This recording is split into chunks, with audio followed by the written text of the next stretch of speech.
Geoffrion makes his way between the wheels, fakes forehand, goes backhand and scores! Geoffrion on the right, Bourque on the left. Geoffrion above the far circle. Wrister, score! Off the glove of Sanford and into the net, Blake Geoffrion!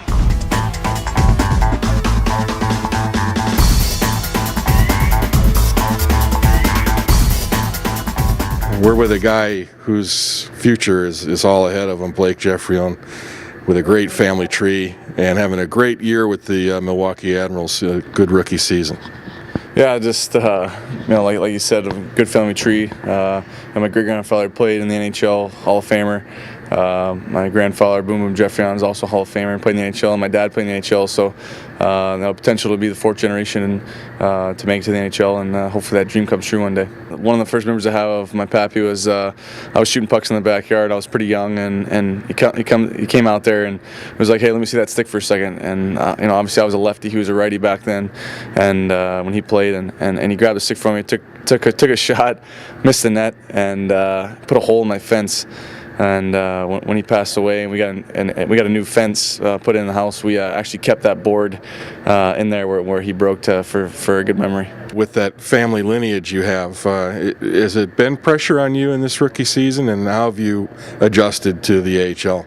I definitely think there's pressure there a little bit, but I think I've handled it pretty well. I don't try not to worry about that kind of stuff and just go out there, play my game every night, and just work hard, and hopefully the best happens, right? So, I'm a little inconsistent this year with my play. To start off, I was kind of a little rusty, kind of adjusting still, and I got hurt for a little bit, which definitely hurt me. But after Christmas, came back and kind of recharged the batteries a little bit over Christmas break, and kind of got on a hot streak there a little bit, and so now I'm just trying to learn how to play consistent every night and not have those big ups and downs. Well, this West Division is just going to be a battle to the death with 6 or 7 teams. Very easily somebody in second place on the last day could miss the playoffs and tumble that far. Milwaukee and Peoria have had some epic battles already this season. How do you see the Peoria team? Yeah, I think the first thing is obviously they're a very, very skilled team. Got a great power play ran by TJ Hinsick. Played against him in college, so I know how good he is. But then again, they also got that physical side of the coin as well, with guys like Reeves, Peluso, Oyster, Carsini, Evans. Just to name a couple of the guys. I think from here on out, every game's gonna be a playoff atmosphere. You're being difficult. Take 2.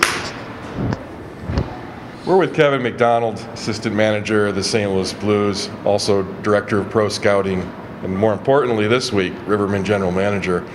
You've got some things on your mind. There's a big deadline coming up. Well, this is always an interesting time of year, especially for the fans. I think, there being an actual NHL trade deadline, and they're obviously watching major deals getting made at the NHL level. All the fans especially are wondering what's going to happen at this level. And as you know, we have, also a clear day, which makes players eligible in the American League, and that's a week after the trade deadline. So we sort of have too many trade deadlines coming up. What exactly does that mean in the AHL to the Rivermen? The clear day roster is what determines who's eligible to play not only for the rest of the season but also for the playoffs. And it's 24 players, 22 skaters, and 2 goalies. And then at the end of the year, players who have finished their college eligibility, or if their junior team's been eliminated on draft picks, even guys from Europe, like we had Yuri Letta to play a couple years ago. Any player can be added on as an ATO, an amateur tryout, and still be eligible, but otherwise only those players on the clear day roster are eligible to play, barring guys being up in St. Louis or guys being injured. I think a lot more will happen between after the NHL trade deadline and before clear day, because people like myself, that I'm dealing with, my counterparts, they're caught up in the NHL trade deadline too.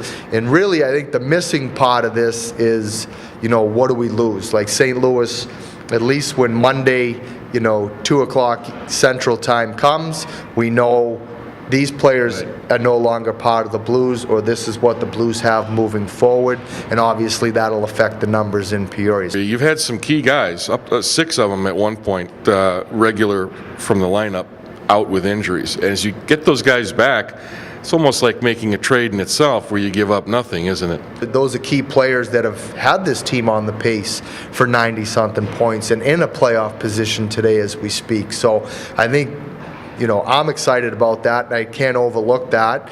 And, that's our key is, getting Ben Bishop back down here and, getting all the pieces that we've had in place for most of the year. And I think the coaches and players have done a remarkable job of going through those 7 injured players, as well as having 2 or 3 up in the NHL. So, we've had points where we've had almost half our roster not available to us. Have you ever seen a race like this? I don't think anybody has. Like, where you have 8 teams in a division and 7 of them are neck and neck with each other, where, last night was a perfect example. We started the game in 4th place, we finished the night in 2nd place. Every night people are jumping 2-3 spots, and I guess the challenge for all of us is we know 2 unbelievably talented teams are going to miss the playoffs. It's just the math.